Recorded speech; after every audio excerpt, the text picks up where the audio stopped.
ശ്രീ മഹാഭാരതത്തിലെ വനപർവം, അതിനകത്ത് ഘോഷയാത്രാ പർവം, വനപർവത്തിനകത്ത് ഇതിനു മുമ്പ് തീർത്ഥയാത്രാ പർവം എന്ന ഒരു ഭാഗം കഴിഞ്ഞു. മാർക്കണ്ഡേയ സമസ്യാ പ്രശ്നം, മാർക്കണ്ഡേയ സമസ്യാ പർവം എന്ന പേരിലുള്ള ഒരു ചെറിയ പർവം കഴിഞ്ഞു. അതിനുശേഷമാണ് നമ്മൾ ഘോഷയാത്രാ പർവം എന്ന ആ ചെറിയ പർവ്വത്തിലേക്ക് പ്രവേശിച്ചത്. ദുര്യോധനൻ ശകുനിയുടെയും കർണന്റെയും ഒക്കെ അഭിപ്രായം അറിഞ്ഞു ഉപദേശമനുസരിച്ചും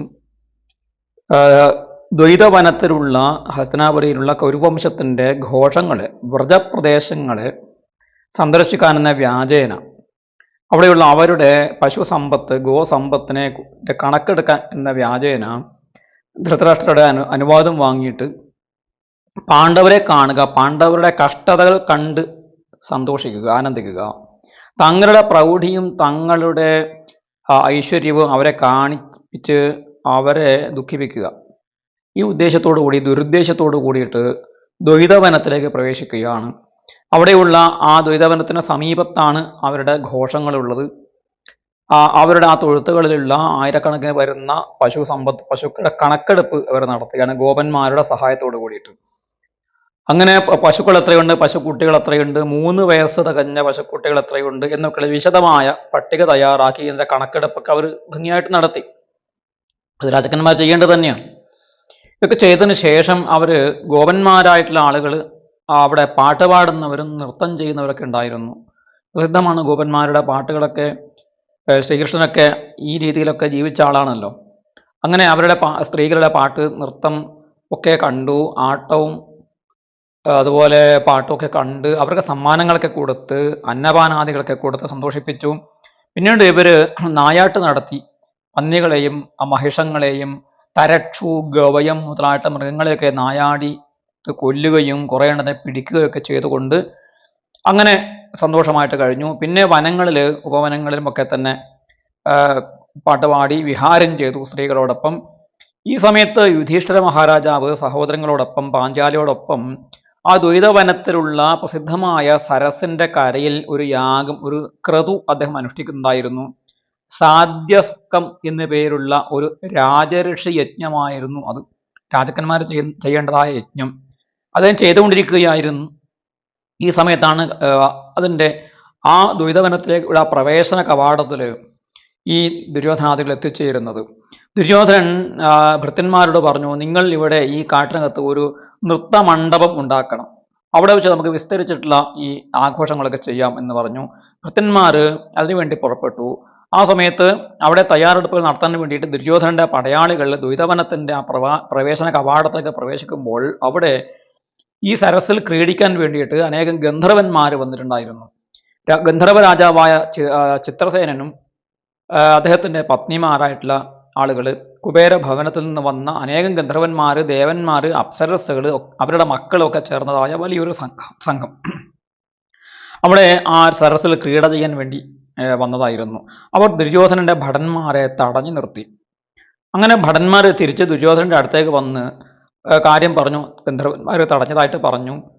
അപ്പോൾ ദുര്യോധനൻ വളരെ അഹന്തയോടുകൂടി പറഞ്ഞു, എന്ത് ചെയ്തു, യുദ്ധ ദുർമതന്മാരായ സൈനികരെ, യുദ്ധം ചെയ്യുന്നതിൽ പ്രത്യേകം താല്പര്യവും അതിനു വേണ്ടിയിട്ട് അങ്ങനെ അഹങ്കരിച്ച് നടക്കുന്നവരുമായ സൈനാനികളെ വിട്ടുകൊണ്ട് പറഞ്ഞു, ആ ഗന്ധർവന്മാരെയൊക്കെ തന്നെ അടിച്ച് ഓടിച്ച കള എന്ന് ദുര്യോധനൻ അവർക്ക് ആജ്ഞ കൊടുത്തു. ആ ഭടന്മാർ ഗന്ധർവന്മാരുടെ സമീപം വന്നു. അപ്പോൾ അവർ പറഞ്ഞത്, ഞങ്ങളുടെ രാജാവ് ദുര്യോധനൻ ഈ സരസിൽ വിഹാരം ചെയ്യാൻ വേണ്ടി വന്നിരിക്കുന്നു, നിങ്ങളങ്ങ് മാറി നിൽക്കൂ എന്നാണ് ഗന്ധർവന്മാരോട് ആജ്ഞ പുറപ്പെടുവിക്കുന്നത്. അത് കേട്ട് ഗന്ധർവന്മാർ ചിരിച്ചുകൊണ്ട് പറഞ്ഞു, നിങ്ങളുടെ രാജാവ് ഒരു മന്ദബുദ്ധിയാണല്ലോ. വൈശ്യന്മാരോട് രാജാക്കന്മാർ ആജ്ഞാപിക്കുന്നത് പോലെ ദേവന്മാരോട് ആജ്ഞാപിച്ചാലുള്ള ഫലം എന്താണെന്ന് നിങ്ങൾക്കറിയാമോ? നിങ്ങൾ ഒന്നുകിൽ നിങ്ങളുടെ രാജാവിൻ്റെ അടുത്തേക്ക് തിരിച്ചു പോവുക, അല്ലെങ്കിൽ യമരാജാവിൻ്റെ അടുത്തേക്ക് പോവുക, ഞങ്ങളുടെ കൈകൊണ്ട് മരിക്കുക, ഇതാണ് നിങ്ങൾക്ക് ചെയ്യാനുള്ളത് എന്ന് പറഞ്ഞു. പേടിച്ചരണ്ട ദുര്യോധന ഭടന്മാർ തിരിച്ച് ദുര്യോധനൻ്റെ അടുത്തേക്ക് പോയി. ദുര്യോധനൻ പറഞ്ഞു, ആ ഗന്ധർവന്മാരല്ല, ദേവന്മാരല്ല, ഇന്ദ്രൻ തന്നെയാണെങ്കിൽ പോലും അവരൊക്കെ അധർമ്മികളാണ് എന്ന് എനിക്ക് തോന്നുന്നു. അവരെയൊക്കെ തന്നെ അടിച്ച് ഓടിച്ച് നമുക്കവിടെ വിഹാരം ചെയ്യണം എന്ന് ദുര്യോധനൻ ആജ്ഞ കൊടുക്കുന്നു. അങ്ങനെ ആയിരക്കണക്കിന് യോദ്ധാക്കൾ ഗന്ധർവന്മാരെ നേരിടാൻ വേണ്ടിയിട്ട് സിംഹനാദം ചെയ്തുകൊണ്ട് അവരുടെ മേലെ ചാടി വീണു ആ ബലമായിട്ട് ദ്വൈതവർണ്ണത്തിലേക്ക് പ്രവേശിച്ചു. ഗന്ധർവന്മാർ ആദ്യം വളരെ സൗമ്യമായിട്ട് അവരെ ഉപദേശിച്ചു, പറഞ്ഞു നോക്കി, അവർ കേട്ടില്ല, അതിക്രമിച്ച് കടന്നു. അപ്പോൾ ചിത്രസേനന്റെ സമീപം ഗന്ധർവന്മാർ ചെന്നു. ചിത്രസേനൻ എന്ന ഗന്ധർവ രാജാവ് പറഞ്ഞു, ദുഷ്ടന്മാരായ അവരെയൊക്കെ തന്നെ അടിച്ച് ഒതുക്കി കളാമെന്ന് പറഞ്ഞു. അങ്ങനെ ആയുധങ്ങളുമായിട്ട് ആ ചിത്രസേനന്റെ പോരാളികൾ ദുര്യോധന സൈന്യത്തിന്റെ മേലെ ചാടി വീണു.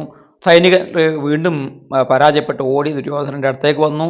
പിന്നീട് ദുര്യോധനന്റെ സുഹൃത്തായിട്ടുള്ള കർണൻ തന്നെ രാധേയസ്തു തഥാ വീരോ നാസീ തത്ര തത്ര പരാങ്മുഖ, ഒരിക്കലും പരാജയപ്പെട്ട് ഓടാത്തവനായ കർണൻ എന്നൊക്കെ അവിടെ പറഞ്ഞിരിക്കുന്നു.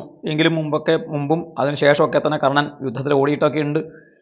ആപതന്ത്യേന്ദു സംപ്രേക്ഷ ഗന്ധർവാണാം മഹാചമവും മഹതാ ശരവർഷേണ രാധേയ പ്രത്യവാരയത്. ഘോരമായ ആയുധങ്ങളുമായിട്ട് ചാടി വീഴുന്ന ഈ ഗന്ധർവന്മാർക്കെതിരെ വളരെ വീറോട് കൂടിയിട്ട് ഈ കർണൻ അവരെ പ്രതിരോധിച്ചുകൊണ്ട് ശക്തമായ ബാണങ്ങൾ കൊണ്ടും മറ്റ് ആയുധങ്ങൾ ഹസ്തലാഘവം, തൻ്റെ കൈയുടെ ആ ഒരു ലാഘവം എത്ര കണ്ട് വളരെ ലാഘവത്തോടുകൂടി അനായാസമായിട്ടാണ് തൻ്റെ കൈകൾ പ്രവർത്തിക്കുന്നത്. യുദ്ധത്തിൽ ആ അമ്പ് തൊടുക്കുന്നതും വിടുന്നതും ആവനാഴിയിലേക്ക് കൈ പോകുന്നതും ഒക്കെ തന്നെ അതിവേഗത്തിലായിരുന്നു. ക്ഷുരപ്രം, വിശിഖം, ഭല്ലം, വത്സദന്തം, ആയസം മുതലായിട്ടുള്ള ഓരോരോ തരത്തിലുള്ള നൂറുകണക്കിനുള്ള അമ്പുകളാണ് കർണൻ അവർക്ക് നേരെ ആ നൂറുകണക്കിന് ഗന്ധർവന്മാരുടെ തലകൾ അരിഞ്ഞു തള്ളുകയാണ്. തേ വധ്യമാനാ ഗന്ധർവാ സൂതപുത്രേണ ധീമത ഭൂയ ഏവ അഭ്യവർത്തന്ത ശതശോധ സഹസ്രശ. ഇവിടെ വ്യാസനും കർണനെ സൂതപുത്രൻ എന്ന് വിളിച്ചിരിക്കുന്നു. കുറ്റം പറയാൻ പറ്റില്ല, മഹാഭാരതത്തിൽ എല്ലായിടത്തും കർണനെ സൂതപുത്രൻ എന്ന് പറഞ്ഞിട്ടുണ്ട്. ഈ പാണ്ഡവന്മാർ മാത്രം അദ്ദേഹത്തെ ജാതി പേര് വിളിച്ച് അധിക്ഷേപിച്ചു എന്നൊക്കെ ചില നിരൂപകന്മാർ പറയാറുണ്ട്. ഇവിടെ പാണ്ഡവന്മാരല്ല പറഞ്ഞത്, ഈ ഗ്രന്ഥകർത്താവായിട്ടുള്ള വ്യാസൻ തന്നെ സൂതപുത്രേണ ധീമത, സൂതപുത്രൻ, ബുദ്ധിമാനായ സൂതപുത്രനാൽ ഗന്ധർവന്മാർ ആക്രമിക്കപ്പെട്ടു എന്ന് പറഞ്ഞിരിക്കുന്നു. അദ്ദേഹത്തിന് ബുദ്ധി ഉണ്ട് എന്ന് പറഞ്ഞിരിക്കുന്നു. പക്ഷെ അദ്ദേഹം സൂതപുത്രനാണ് എന്ന കാര്യവും വ്യാസന് കാര്യങ്ങളൊക്കെ അറിയാം. അദ്ദേഹം കുന്തിയുടെ മകനാണ് എന്നറിയാം. എങ്കിലും അദ്ദേഹത്തിന് സ്വഭാവം കൊണ്ട് സൂതന്റെ സ്വഭാവമുണ്ട്. എല്ലായ്പ്പോഴും അദ്ദേഹം ക്ഷത്രിയന്റെ ഭാവമല്ല കാണിക്കുന്നത്. കാരണം അങ്ങനെയാണെങ്കിൽ തൻ്റെ രാജ്യത്തിരുന്ന് രാജ്യം ഭരിക്കുമായിരുന്നു. ദുര്യോധനൻ എന്ന് പറയുന്ന തനിക്ക് രാജ്യം ഒരു ദാനമായിട്ട് തന്ന രാജ്യം ഒരു ക്ഷത്രിയൻ ഭരിക്കുകയില്ല, തൻ്റെ പരാക്രമം കൊണ്ടാണ് നേടിയെടുക്കുക. ഈ കർണൻ എന്ത് ചെയ്തു? ദുര്യോധനൻ ദാനമായിട്ട് നൽകിയ ആ രാജ്യത്തെ ഭരിച്ചുകൊണ്ടാണ് താൻ രാജാവാണ് എന്ന് പ്രഖ്യാപിക്കുന്നതും, തൻ്റെ രാജ്യത്ത് ആ അംഗരാജ്യത്ത് താമസിക്കാതെ ദുര്യോധനന്റെ സഭയിൽ ദുര്യോധനന്റെ സേവകനായിട്ട് കഴിയുകയും ചെയ്യുന്ന ഒരു ആളിനെ എങ്ങനെയാണ് നമ്മൾ രാജാവ് ക്ഷത്രിയൻ എന്ന് വിളിക്കുക? സ്വാഭാവികമായിട്ടും അദ്ദേഹത്തിന്റെ സ്വഭാവം അതുപോലെ ഈ ഗാന്ധാര രാജാവായിട്ടുള്ള ശകുനി, തൻ്റെ രാജ്യത്ത് ഇരുന്ന് രാജ്യം ഭരിക്കേണ്ടതായ ആള് ഈ ഹസ്തനാപുരിയിൽ വന്ന് തൻ്റെ സഹോദരീ ഭർത്താവിൻ്റെ ഗൃഹത്തിൽ വന്ന് അവിടെ കുടുംബകലഹം ഉണ്ടാക്കുക, അവരെ ആശ്രയിച്ച് കഴിയുക, അവരുടെ രാജ്യകാര്യങ്ങളിലും കുടുംബകാര്യത്തിനും ഇടപെടുക എന്ന് പറയുന്ന വളരെ ഹീനമായ പ്രവൃത്തി ചെയ്യുന്ന രണ്ടാളുകളാണ് ഈ ശകുനിയും കർണനും. ദുര്യോധനനും ദുശാസനനും താരതമ്യം ചെയ്യുമ്പോൾ എത്രയോ ഭേദമാണ്. കാരണം അവർക്ക് ഒരു അത്യാഗ്രഹമുണ്ട്, രാജ്യം വേണം, അധികാരം വേണം. അതിനു വേണ്ടിയിട്ട് അവരുടെ പരമാവധി എല്ലാ ക്രൗര്യങ്ങളും ദുഷ്ടതകളും ചതിയും ഒക്കെ അവർ പുറത്തെടുക്കുന്നു എന്നതിൽ വാസ്തവത്തിൽ കർണനേക്കാളും ശകുനേക്കാളും എത്രയോ മാന്യന്മാരാണ് ദുര്യോധനനും ദുശാസനനും മറ്റും എന്നാണ് എനിക്ക് തോന്നിയിട്ടുള്ളത്. കാരണം ക്ഷത്രിയന്മാരുടെ സ്വഭാവമല്ല കാണിക്കുന്നത്, കേവലമായ ഈ വൈശ്യശൂദ്രന്മാരുടെ അല്ലെങ്കിൽ ഭൃത്യ വേല ചെയ്യുന്ന രഥമോടിക്കുന്ന സൂതന്മാരുടെയും അല്ലെങ്കിൽ പരിചാരകന്മാരുടെയും ഭൃത്യന്മാരുടെയും ധർമ്മമാണ് ഇവർ ഒരു തരത്തിൽ ചെയ്യുന്നത്. അതുകൊണ്ട് വ്യാസൻ ഇദ്ദേഹത്തെ സൂതപുത്രൻ എന്ന് ഇവിടെ വിളിച്ചിരിക്കുന്നത് തീർച്ചയായിട്ടും അന്വർത്ഥമാണ് എന്നാണ്. പക്ഷെ അദ്ദേഹത്തിന് ബുദ്ധി ഉണ്ട്, ആ ബുദ്ധി വേണ്ട പോലെ പ്രയോഗിക്കില്ല എന്ന് മാത്രം. ഇങ്ങനെ കർണൻ ഗന്ധർവന്മാരെ കൊന്നൊടുക്കിക്കൊണ്ടിരുന്ന സമയത്ത് നൂറുകണക്കിന് ആയിരക്കണക്കിന് ഈ ഗന്ധർവ സൈന്യം വർദ്ധിച്ച് വരുന്നതായിട്ട് കണ്ടു. വരുമ്പോൾ അവിടെ വന്നവരെ കുറച്ചേ കാണുള്ളൂ. പക്ഷെ അവർ ആകാശമാർഗത്തിലും മറ്റ് പല രീതിയിലും പെട്ടെന്ന് അവർക്ക് അവിടെ പ്രത്യക്ഷപ്പെടാൻ സാധിക്കുന്നവരായതുകൊണ്ട് അങ്ങനെ അവരുടെ എണ്ണം വർദ്ധിച്ച് വന്നപ്പോൾ ശകുനിയും ദുശാസനനും ദുര്യോധനനും കൂടി സഹായിക്കാൻ വന്നു. അവരൊക്കെ തന്നെ ഗന്ധർവന്മാരുടെ മേലെ ചാടി വീണു.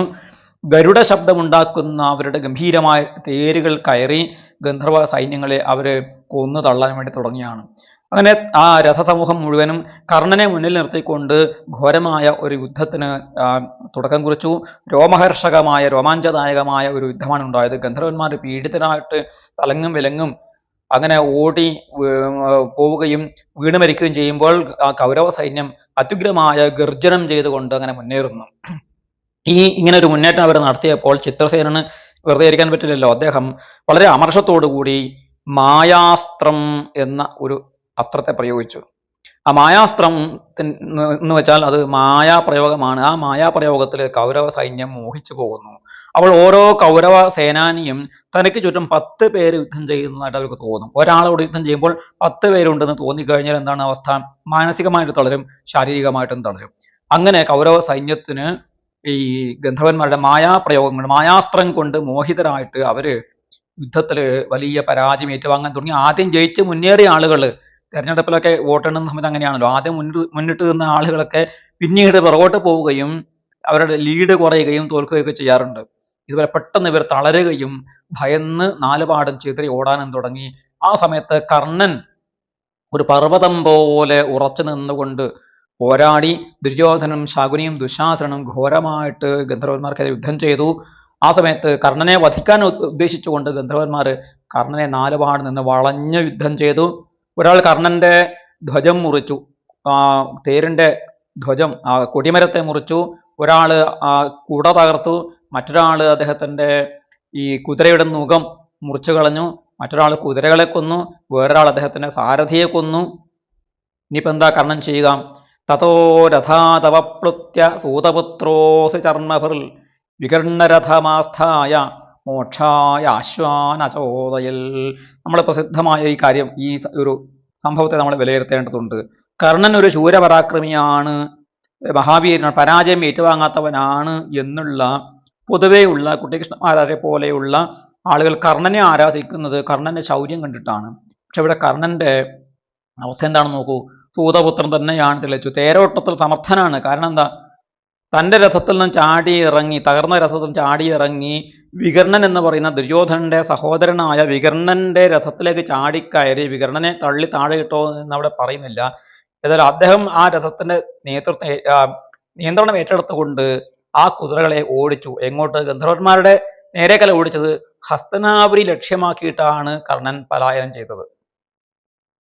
ഇപ്പൊ കർണന്റെ ശൗര്യം, യുദ്ധേജാപ്യപലായനം. ഗീതയിൽ ക്ഷത്രിയന്മാരുടെ ലക്ഷണം പറഞ്ഞിരിക്കുന്നത് യുദ്ധത്തിൽ ഓടാതിരിക്കുക എന്നുള്ളത് ക്ഷത്രിയന്മാരുടെ ലക്ഷണമാണ്. ആ ലക്ഷണം കാണിക്കാത്തത് കൊണ്ടാണ് കർണൻ യുദ്ധത്തിൽ തൻ്റെ ഏറ്റവും സുഹൃത്തായിട്ടുള്ള വിശ്വസ്തനായിട്ടുള്ള കർണനെ വിശ്വസിച്ചാണ് ദുര്യോധനൻ എല്ലാ അധർമ്മങ്ങളും ചെയ്യാൻ തുടങ്ങിയിട്ടുള്ളത്. ഈ കാട്ടിലേക്ക് വന്നതും കർണന്റെ ശൗര്യത്തിൽ വിശ്വസിച്ചിട്ടാണ്. കർണൻ തന്നെ ചതിക്കുകയില്ല എന്നുള്ള വിശ്വാസത്തിലാണ്. അങ്ങനെ വിശ്വസിച്ച ദുര്യോധനനെ വഞ്ചിക്കുന്ന രീതിയിൽ വാസ്തവത്തിൽ കർണന് ആത്മാർത്ഥതയുണ്ടെങ്കിൽ തൻ്റെ ജീവൻ പോയാലും താൻ ദുര്യോധനനെ രക്ഷിക്കും എന്നുള്ള ഒരു തീരുമാനത്തിൽ അവിടെ വീണ് മരിക്കുകയായിരുന്നു കർണൻ ചെയ്യേണ്ടിയിരുന്നത്. അപ്പോൾ കർണനെ നമുക്ക് ക്ഷത്രിയനായിട്ട് പറയാം. പക്ഷേ ഇദ്ദേഹം ഇവിടെ ഭീരുവായിട്ട് തേര് തകർന്ന സമയത്ത് അദ്ദേഹം എല്ലാം ഉപേക്ഷിച്ചുകൊണ്ട് എങ്ങനെ? അസി ചർമ്മഫൽ, കയ്യിൽ വാളും പരിചയം ഉണ്ടായിരുന്നു. വാളും പരിചയം ഉണ്ട് എന്ന് വെച്ചാൽ അതിനർത്ഥം അദ്ദേഹത്തിൻ്റെ കയ്യിൽ ആയുധങ്ങളുണ്ട്. തേരും കുതിരയും സാരഥിയും മാത്രമേ തകർന്നിട്ടുള്ളൂ. ആ ആയുധങ്ങൾ ഉപയോഗിച്ച് അദ്ദേഹത്തിന് അവസാനത്തെ ശ്വാസം വരെ പോരാടിയിട്ട് വീരമൃത്യു പ്രാപിക്കേണ്ടിയിരുന്ന ആളാണ് കർണൻ. അതാണ് ക്ഷത്രിയന്റെ ധർമ്മം. പക്ഷെ ആ ക്ഷത്രിയ ധർമ്മം വിട്ട് മറ്റൊരാളുടെ രഥത്തിൽ കയറി രഥത്തിൽ അതിവേഗം അദ്ദേഹം ഓടി രക്ഷപ്പെടുകയാണ് ചെയ്തത്. ഇതാണ് കർണന്റെ സ്വഭാവം വിലയിരുത്തുമ്പോൾ ഈ വക കാര്യങ്ങൾ നമ്മൾ വിലയിരുത്തേണ്ടതുണ്ട്. ഒന്ന്, അദ്ദേഹം സ്വന്തം രാജ്യം ഭരിച്ച് സ്വന്തം പ്രജകളെ രക്ഷിക്കാതെ മറ്റൊരാളുടെ രാജ്യത്ത് തനിക്ക് രാജ്യം തന്ന് തന്നെ സഹായിച്ച തനിക്ക് രാജ്യം ദാനമായി വാങ്ങുന്നത് തന്നെ ക്ഷത്രിയന് വലിയ അപമാനം ഉണ്ടാക്കുന്നതാണ്.